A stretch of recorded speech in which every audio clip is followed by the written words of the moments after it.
Bismillahirrahmanirrahim. Assalamualaikum warahmatullahi wabarakatuh. Perkenalkan, nama saya Habibatul Holidia. Dalam video saya kali ini, saya akan menjelaskan tentang penilaian autentik. Pengertian penilaian autentik. Penilaian autentik atau authentic assessment menurut Pusat Kurikulum 2009 merupakan proses serangkaian kegiatan pengumpulan data, pelaporan informasi yang menjelaskan perolehan hasil belajar siswa dengan menerapkan prinsip-prinsip penilaian, pelaksanaan berkelanjutan, bukti-bukti yang nyata atau otentik, akurat, dan konsisten sebagai akuntabilitas publik. Prinsip yang digunakan dalam penilaian autentik meliputi beberapa hal, diantaranya sebagai berikut. A. Mengidentifikasi apa yang telah diketahui dan dipahami oleh siswa. B. Menggali kembali kemampuan siswa dalam berpikir matematis.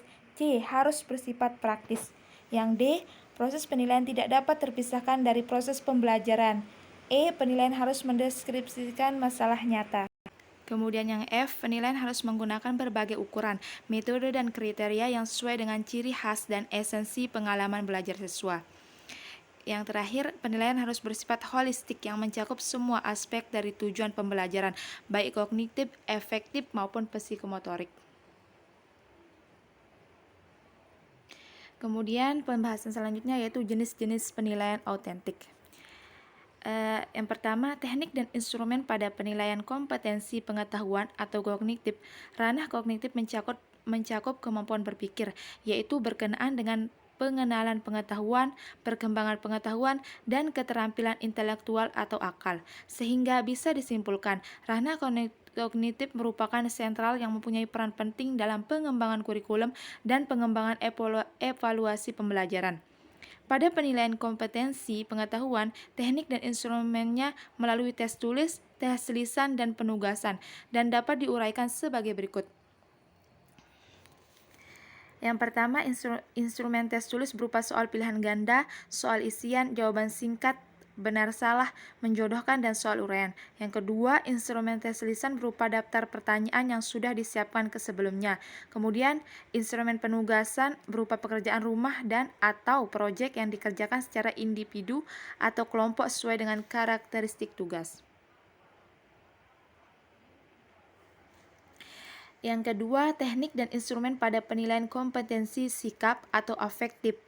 Ranah afektif mencakup hal-hal yang berhubungan dengan sikap attitude sebagai manifestasi dari minat, interest, motivasi, kecemasan, kegelisahan, apresiasi perasaan, penyesuaian diri, bakat. Kemudian yang ketiga, teknik dan instrumen pada penilaian kompetensi keterampilan atau psikomotorik. Perkembangan ranah psikomotorik ini dimulai dengan gerakan sederhana sampai pada gerakan yang kompleks, yaitu gerakan refleks, gerakan sadar, gerakan keterampilan, dan gerakan komunikasi. Berkaitan dengan pernyataan tersebut, maka teknik dan instrumen penilaian kompetensi keterampilan, yakni pendidik menilai kompetensi keterampilan melalui penilaian kinerja, yaitu penilaian yang menuntut peserta didik mendemonstrasikan suatu kompetensi tertentu dengan menggunakan tes praktik, proyek, dan penilaian portofolio. Instrumen yang digunakan berupa daftar cek atau skala penilaian yang dilengkapi rubrik.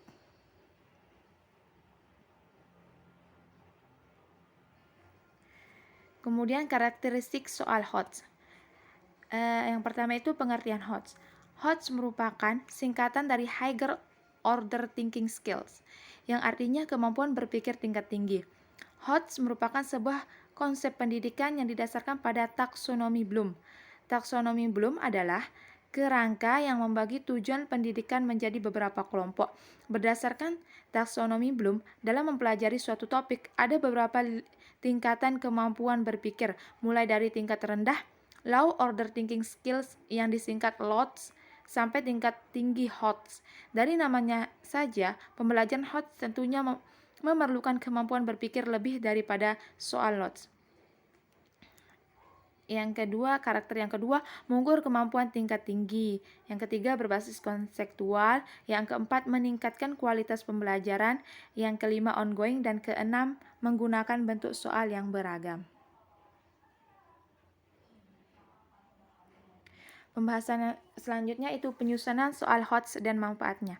Penyusunan soal HOTS yang dilakukan untuk mengukur ranah kognitif, ranah efektif, dan ranah psikomotorik.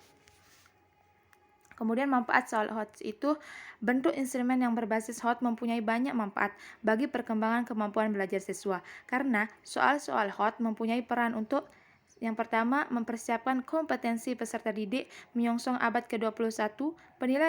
Penilaian yang dilaksanakan oleh satuan pendidikan diharapkan dapat membekali peserta didik untuk memiliki sejumlah kompetensi yang dibutuhkan pada abad ke-21.